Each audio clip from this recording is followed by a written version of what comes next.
Haway, hello. My name is Karen Kitchen, and I'm so happy to be with you today as we celebrate Mother Earth Day and the amazing, generous legacy of Carrie Dickerson. Those days in Tulsa were pretty wonderful.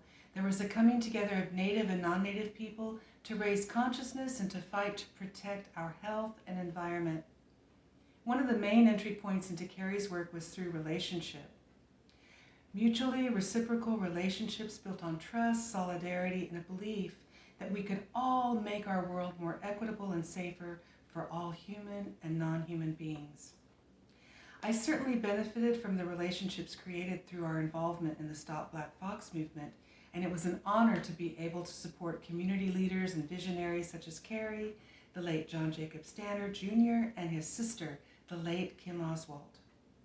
Kim had opened a little coffee house called The Open Door, and I loved singing on that little stage with my bandmates David Carter and Bill Tankersley. Our trio was called Blue Cliff Ensemble. The Open Door had such an inclusive vibe, and the resident little dog named Woofus greeted everyone with a wagging tail.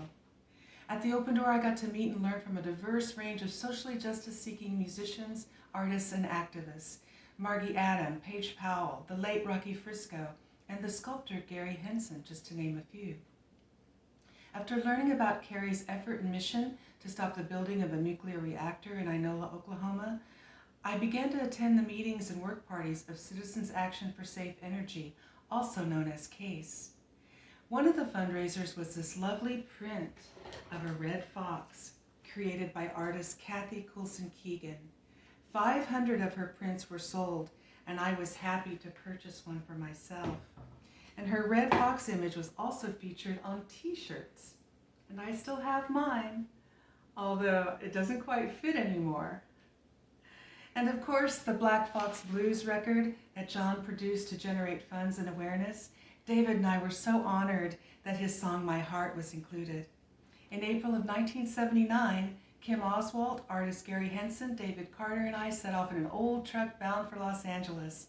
John Danner had secured David and me a spot on the performance stage at the World Symposium on Humanity, an event that featured many influential leaders, including Ralph Nader, Carl Sagan, Elizabeth Kubler-Ross, Dick Gregory, Joseph Campbell, and Francis Moore Lappé.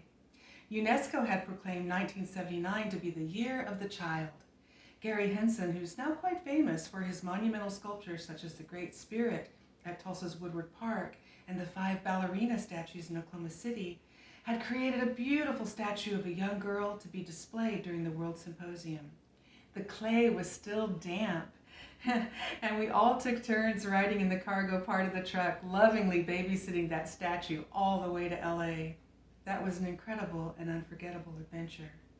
Many years later, David Carter would also achieve fame for his songwriting. As Dave Carter, he won several folk festival songwriting awards, and with his duo partner Tracy Grammer, recorded several highly acclaimed albums. Sadly, he walked on in 2002, and thankfully Tracy Grammer and other musicians continued to keep his legacy alive. Back in 1995, Dave won the first Sisters Folk Festival songwriting contest with his song Gun Metal Eyes. Someone described the song as one of defiance and resistance. I loved it the first time I heard it, and even more so after he told me that this song was inspired by our days in the Stop Black Fox movement, specifically 2 of the Native men who were very involved in the movement and who also contributed to the Black Fox Blues album, Mr. Jay Whitecrow and Mr. Frank Thomas. I share these little memories to highlight the circles of friendship and solidarity that were born from the vision and dedication of Carrie Dickerson.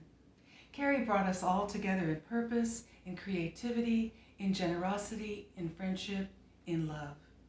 I'll always be grateful to Carrie for her work and for these circles, for all the experiences, all the people I got to be with and learn from, people who believe that each of us has a gift and we must use our gifts for the good of all. So let's continue to celebrate and commit to honoring Aunt Carrie's legacy for the children and for the future generations. Thank you.